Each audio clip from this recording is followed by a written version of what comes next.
We all hear about Hiroshima and Nagasaki, but there was another night, one far deadlier, and yet, most people have never heard of it. This is the forgotten horror of Operation Meetinghouse, the deadliest air raid in human history. Let's go back a bit. December 7th, 1941. Japan attacks Pearl Harbor. The US enters World War II.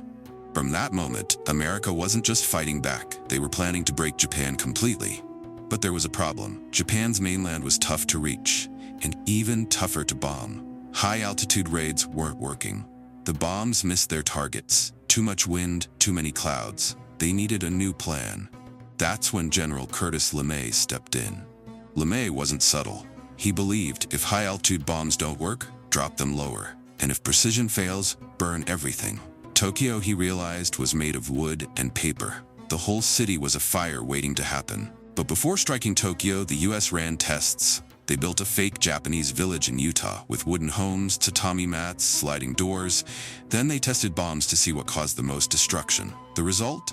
The M69 incendiary. A napalm bomb that stuck to anything, skin, rooftops, furniture, and burned at over 1,000 degrees Celsius. LeMay had found his weapon. It's 10 p.m., March 9th, 1945. 334 American bombers take off. Their target? Tokyo. Their mission? Drop over 500,000 firebombs. At 12:15 a.m., the first wave hits the Shitamachi district. It's densely packed. Narrow streets, families asleep in wooden homes, and then all hell breaks loose. Firestorms erupt in minutes. Flames jump from house to house. The air becomes unbreathable. Some people run, some scream. Others dive into the Sumida River to escape, only to be boiled alive by the heat. By sunrise, over 100,000 people are dead. Most of them women, children, and the elderly. 1 million more are injured or left homeless. And 30 square kilometers of Tokyo are gone. Let's stop for a second. History often talks in numbers, but war is made of people. Haruo Nihei was just 8. He woke to flames and screaming. His father carried him through the chaos, past burning bodies. At one point, Haruo fell, buried under corpses. When he was pulled out, everyone around him was dead. Another survivor said the fire didn't just burn homes, it burned people from the inside out. Even American pilots got sick from the smell of burning flesh rising through the air. One of them later wrote, Dante's Inferno was supposed to be fiction, but Tokyo, that was real.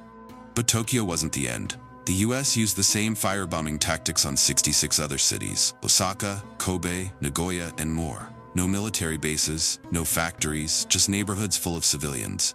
The goal? Terror. Break the spirit of Japan. Years later, even General LeMay said, if we'd lost the war, I would have been tried as a war criminal. So why did it happen? The official reason? To force Japan to surrender, to avoid a bloody land invasion. But was it really needed? Some say it was revenge, some say it was strategy. Either way, Operation Meetinghouse didn't just destroy a city, it forced the world to ask, when does war cross the line? When does victory cost too much? Today we all know about Hiroshima and Nagasaki, but Tokyo? It's often left out. Yet for those who survived, March 9th, 1945 never ended. There's no international memorial, no day of remembrance, just silence. But maybe that's why we must remember. Cities can be rebuilt, but the lives lost are gone forever. Operation Meetinghouse was the deadliest air raid in history, and a warning of what happens when war forgets humanity.